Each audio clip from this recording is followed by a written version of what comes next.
Well, hey, good morning, class. Mr. Costle here. Big surprise there, I'm sure.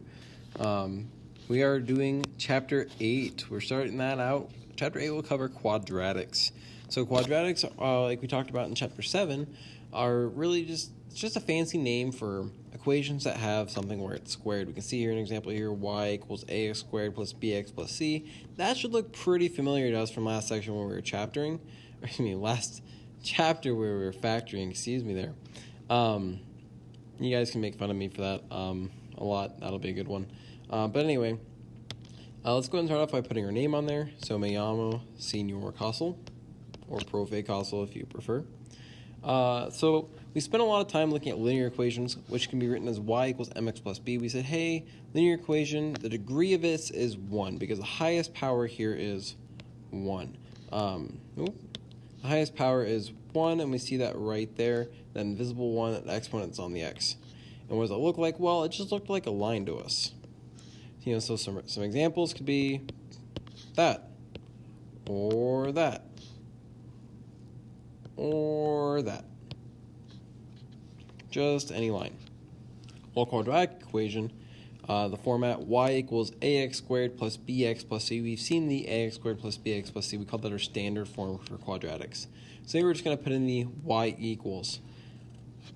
And we say that a cannot equal 0, because what would happen is if a equals 0 here, you would end up having 0x squared plus bx plus c. And what's 0 times x squared? Well, the whole thing's just 0. So then it's just bx plus c. And that is actually just going to be the same thing as mx plus b, just with different letters. So it turns into a linear equation because there's actually no x squared there if a is 0. So what's the degree of this equation? Well, the highest exponent here, because remember if we do degree, we do the exponents of all the variables. Well, a really isn't a variable. Right now it kind of looks like one because it's a letter. But a, b, and c are not variables. They're coefficients. Our x's are the variables. So we see the degree of this first part is 2, the second part is 1, because that's the invisible 1 there, and the last part is 0. So we say the highest degree for this polynomial, or quadratic, is 2. You might recall that when we started graphing linear equations, we started by making a table. This table was a list of x and y values, and we chose this at x and y values each time, or x values each time, and we usually try to keep them consistent at choosing values like -2, -1, 0, +1, and +2. Those were our standard 5 to pick. We talk about times when we would stray from that.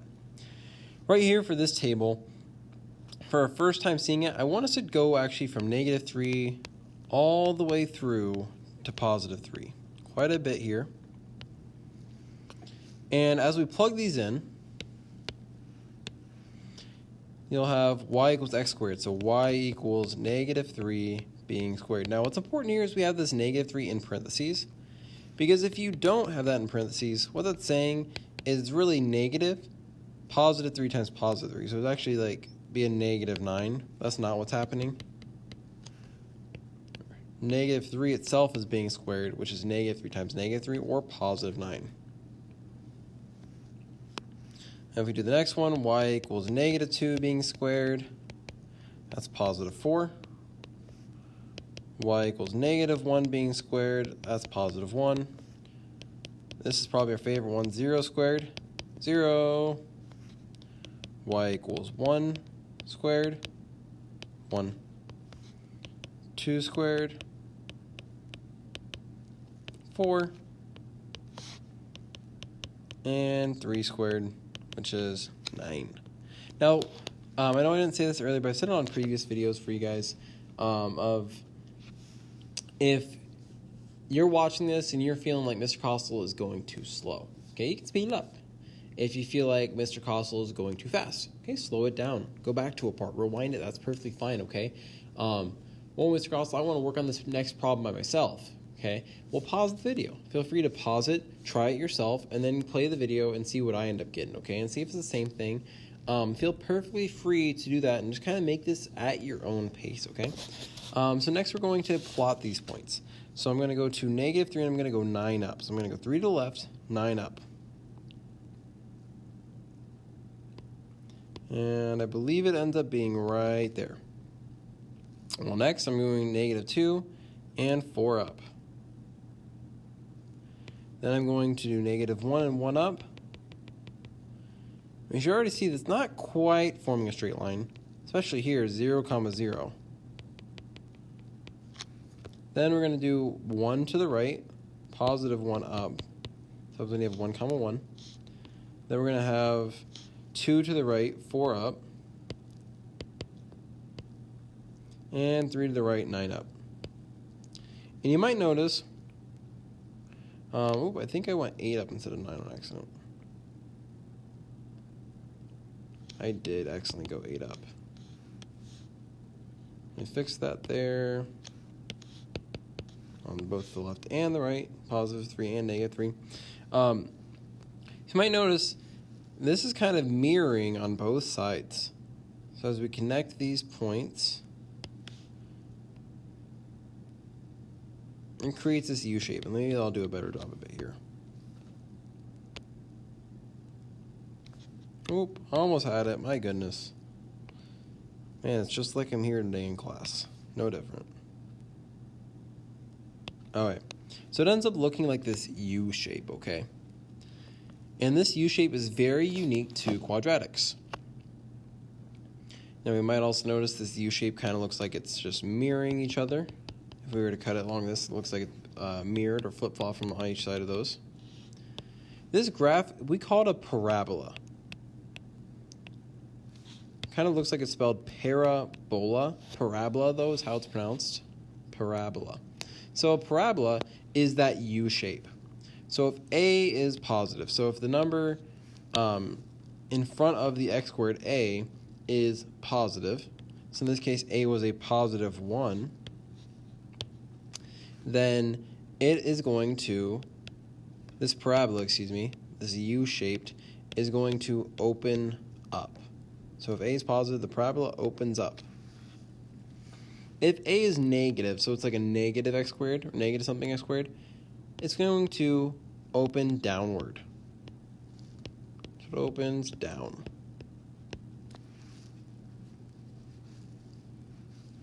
So we've identified A, B, and C for quadratics before, so let's go ahead and do that again now. So on this, A is 2, B is -4, and C is -5. So, and then it says sketch the direction of this graph. Well, how do we know what direction it goes? Well, A is positive, and so because A is positive there, it's going to open up.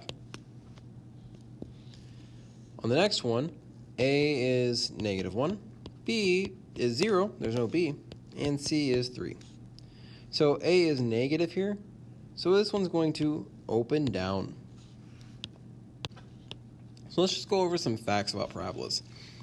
Parabolas are symmetric, meaning that they're reflected really, or they're the same on both sides of a line. So it's a vertical line up and down that cuts the parabola in half. And this vertical line that it cuts it in half is called the axis of symmetry.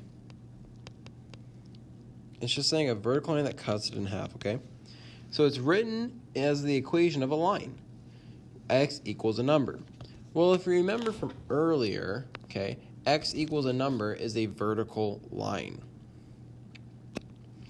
So for these vertical lines where x equals a number, that would be our axis of symmetry. So where every point on the line is a certain x value. The parabola also changes direction at some point. If we go back to our earlier graph, the parabola changes direction right at the bottom here, okay? It's going from left to right, it's going down, down, down, down, down, stops, and it goes up. So it changes direction. So the point where it changes direction, we call it the vertex. The x value of the vertex is found using an equation, and this equation is x is equal to -b over 2 times a. Now the b and a come from our a, b, and c we were identifying just a moment ago. X-intercepts, we talked about x-intercepts with linear equations. It's where the graph crosses the x-axis, and so y has to be 0. Now with linear equations, we had one x-intercept most of the time. With quadratics, sometimes you have 0, sometimes you have 1, and sometimes you have 2 intercepts. So one way to find intercepts is to factor. We learned factoring last chapter, and we'll do it a little more here as well. This doesn't always work, so we're going to learn more ways as well. I want to show you a couple sketches, so go ahead and write these down to the bottom of this page before you move on to the next page, please. So we have, first example, let's say there's 0 x-intercepts. So I'll write 0 x-intercepts. So a time when there's 0 x-intercepts, let's say our graph is right here, a little sketch. Not perfect, definitely not perfect on mine, my goodness. That's slightly better, or slightly less bad maybe. This little U-shape, it does not touch the x-axis even once, so there's no x-intercepts. If you have 1 x-intercept, well, that would actually look like the original example we did today, where it just barely touches the x-axis there. It kind of touches and looks like it bounces off, okay? So it just touches at that one spot. And if you have 2 x-intercepts, it could look something like this. To where it's connecting right here and here. All right, now let's go and flip the page. So we're going to use factoring to find the x-intercepts, and then we're also going to find the vertex. Using these, we're going to sketch the parabola. So let's first find the x-intercepts of this problem. Y equals x squared plus 6x plus 5. Well, in order to find the x-intercepts, and heads up, this is going to be a lot of writing, just so you guys know. We need to factor this problem. So I'm just going to write this equation, x squared plus 6x plus 5. Now, we said a moment ago, when it crosses the x-axis, the y value has to be something. We said the y value has to be exactly 0. So what I'm going to do is I'm going to take this equation, I'm going to make y 0. Because we said, hey, when y is 0, it's going to be crossing this axis. So I set it equal to 0. Now this should look very similar to problems that we just saw in our test, and that we saw last chapter. So I'm going to factor this. I look for a GCF. There is none. I make my x. At the top, a times c would be 1 times 5, so 5. At the bottom, b is 6. There's going to be a positive 5 and a positive 1 here. It doesn't matter the order. We can use our shortcut since there's a 1 in front of the x squared. So we end up getting x plus 5 in parentheses and x plus 1 in parentheses. Which parentheses is which does not matter. And then they multiply together, they equal 0. So from here we can solve this like we were doing before and say x plus 5 equals 0 and x plus 1 equals 0. We'll subtract 5 from both sides of the equation and x is negative 5. Subtract 1 from both sides of the other equation and x is also negative 1. So those are the 2 x-intercepts. Well, we said the y value was 0, so that means one of the points is negative 5, 0, and the other point is going to be negative 1, 0. Because negative 5 and negative 1 are the x values, but we know the y values for each are 0. So what I can do is I can plot these points. I can say, okay, 1, 2, 3, 4, negative 5, 0, and negative 1, 0. We know these are the 2 intercepts for this parabola. What we did was we plugged in 0. We found out 0 for y, excuse me. We found out what x was, and in this case ends up being 2 different numbers. Now we're going to find the vertex.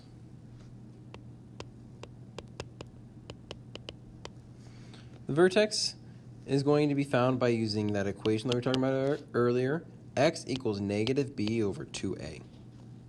Well, going back to our original equation, a is 1, b is 6, and c is 5. So if we plug this in here, we get x is equal to negative, whatever b is, in this case negative 6, over 2 times whatever a is, in this case 1. So negative 6 over 2 times 1. Well, that's negative 6 over 2, which simplifies to negative 3. So the x value is negative 3. Now that does not mean you just go up here and plot negative 3 up on your graph where x is and you're like, yep, I'm done.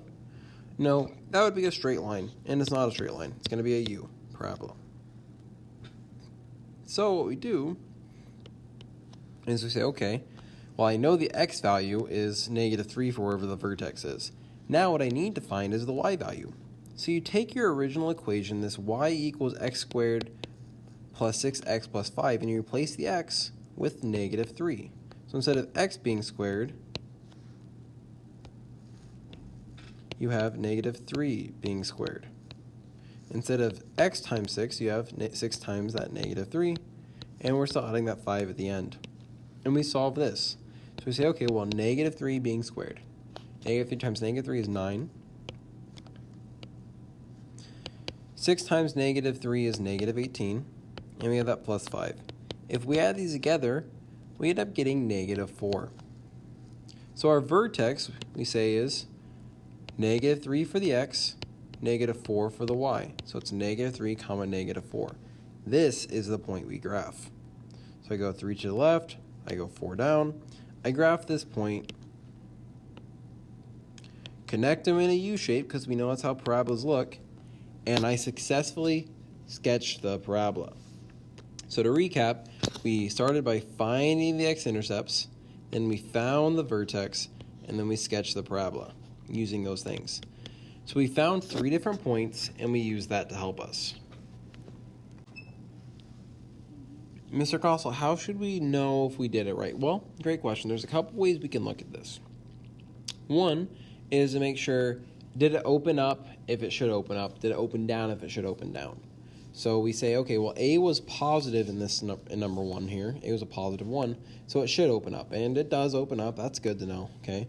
We'll learn other ways in a bit, or actually not in a bit, but later, of how we can identify where it maybe should go. But for now, just even the opening up, opening down thing is huge to know. Let's go on to number 2. Number 2, we're going to do the same thing. So let's start off by finding the x-intercepts. We do this by setting it equal to 0. So we say, okay, well, -2x squared minus 8x minus 6 equals 0. Because once again, when y equals 0, it's going to be crossing the x-axis. Here we do look to factor and we say, oh, a -2 can be taken out. That'll make my life easier. So I take out a -2 and I'm left with x squared plus 4x plus 3. I'm going to make my x. At the top of the x goes 3, because 1 times 3 is 3, and the bottom goes 4. I'm going to be looking at a positive 3 and a positive 1. Once again, the order doesn't matter. We can use a shortcut again here, which is awesome. So we have a -2 out in front, x plus 3 for one parenthesis, x plus 1 for the other, equaling 0. We set these equal to 0. So we say -2 equals 0. Well, that doesn't happen. X plus 3 equals 0. And x plus 1 equals 0. Subtract 3 from both sides to solve that first equation, and x is -3 there. Subtract 1 from both sides in the second equation, x is -1. We don't have to plug these back in to find for y because we already said y is 0 in this scenario. So what you can do instead is just say, well, -3 comma 0 and -1 comma 0. Those are our x-intercepts. So we go to -3 comma 0 and -1 comma 0, and we plotted our x-intercepts. So now what we need to do is find the vertex. Once again, the vertex is going to be that turning point of the parabola.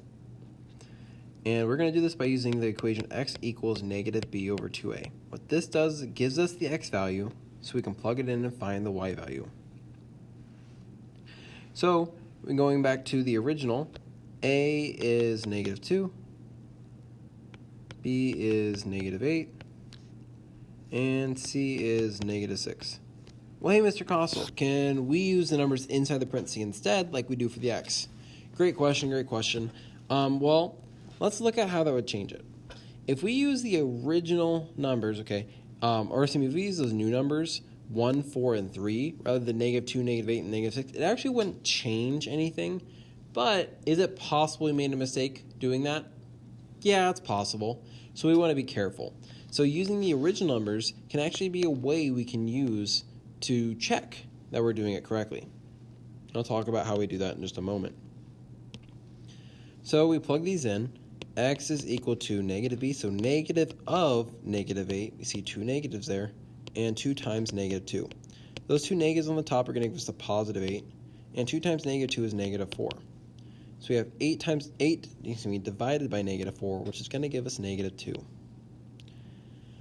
So now we plug this in to find the y value.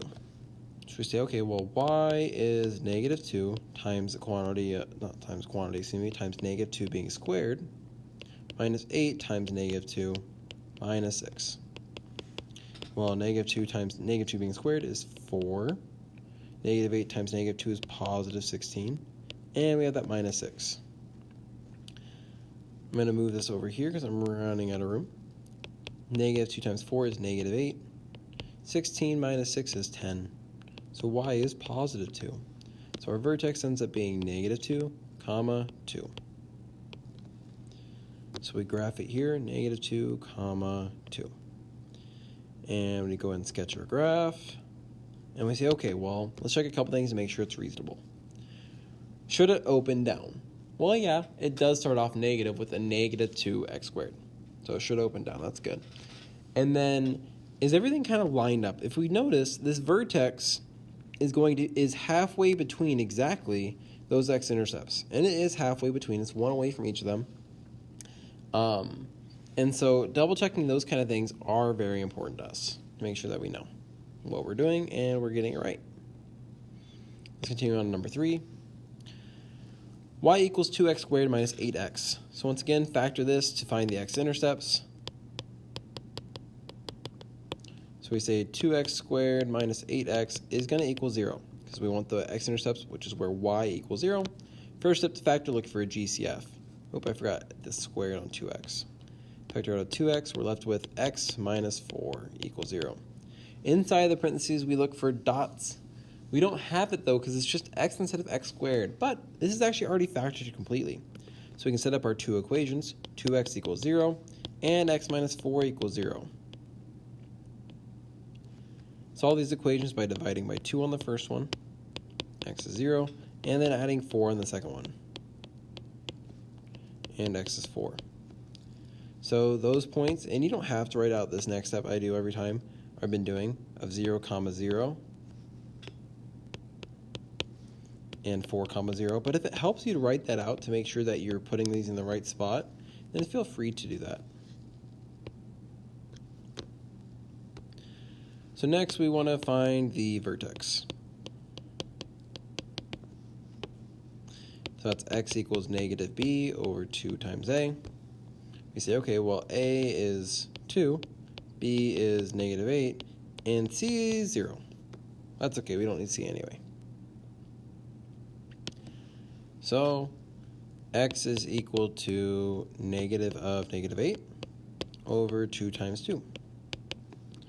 Negative of negative 8 is positive 8 over 2 times 2 is 4, which gives us 2. We plug this into the original equation, and we say, okay, well, y is equal to 2 times 2 squared minus 8 times 2. 2 squared is 4. 8 times 2 is 16. So we have 2 times 4 minus 16. Once again, running out of room. Y equals 8 minus 16, because 2 times 4 is 8, and y equals negative 8. So our vertex ends up being 2, negative 8. So I can go plot this over at 2, negative 8.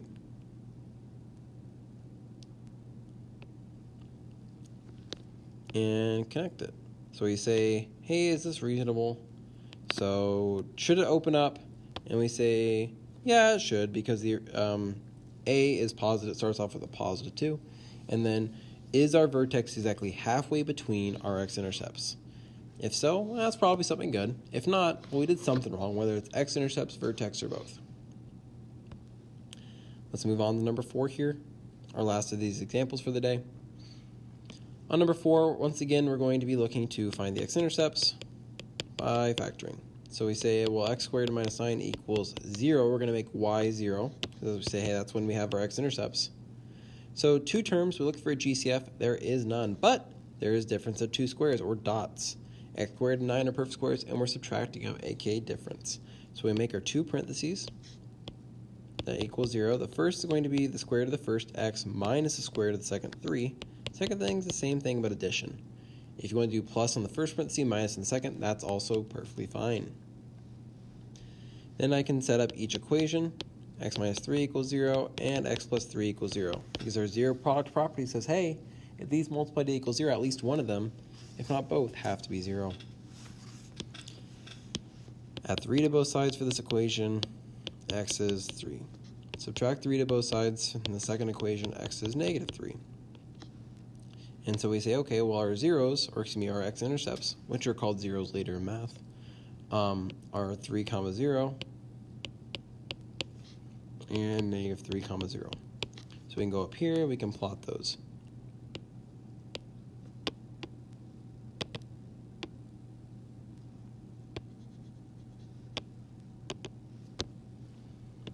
So then we say, okay, well, now we need to make, or excuse me, now we need to find our vertex. So in order to find the vertex, we're going to use x equals negative b over 2a again, where a is 1 in this case, b does not exist, 0, and c is negative 9. Well, as we plug this in, x is equal to negative, well, b is 0, so negative is 0, which you can't even have negative 0, and 2 times 1. Well, you're going to end up getting 0 over 2, which is just going to be 0. That's nice. We like plugging in 0. So as we go to plug this in for our next part, we say, okay, well, y is equal to, instead of x squared minus 9, plugging into the original equation, we say 0 squared minus 9.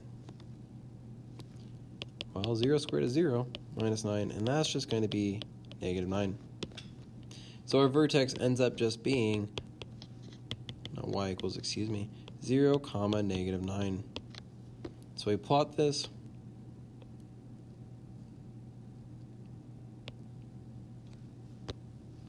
And we connect our dots here in a U shape, not a line. So you know it's going to be a U. And then we say, okay, well, is this reasonable? Should it open up? Well, yeah, the A is positive. It's positive 1. And is the vertex in the dead center left and right between the x-intercepts? And we say, yeah, it's 3 away from both.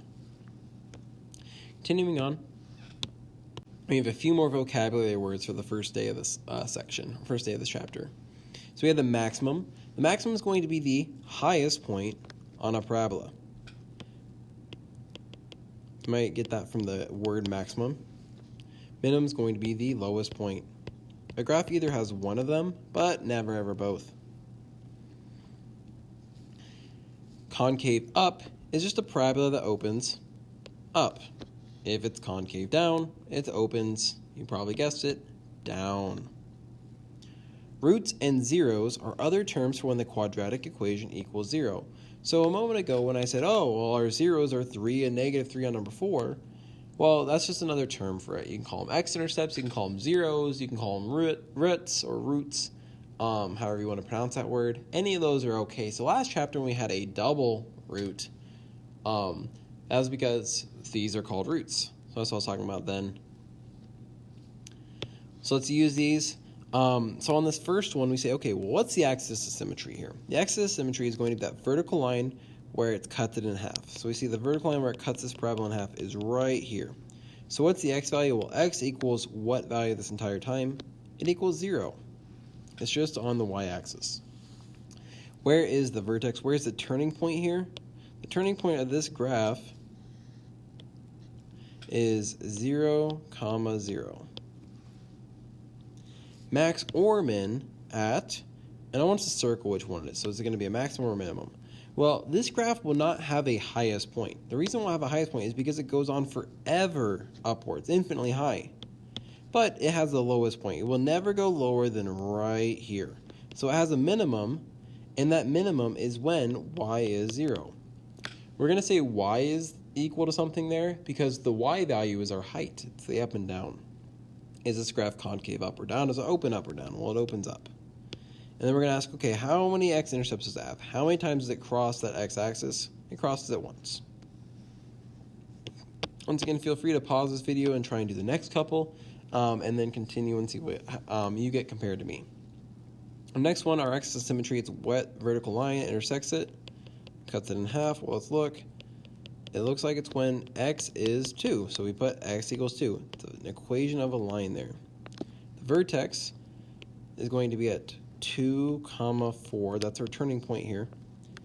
Gives us a minimum, a lowest point at that y equals 4. It's the lowest this graph ever goes, is y equals 4. It never goes lower than that. This is concave up because it opens up. And there are 0 x-intercepts this time.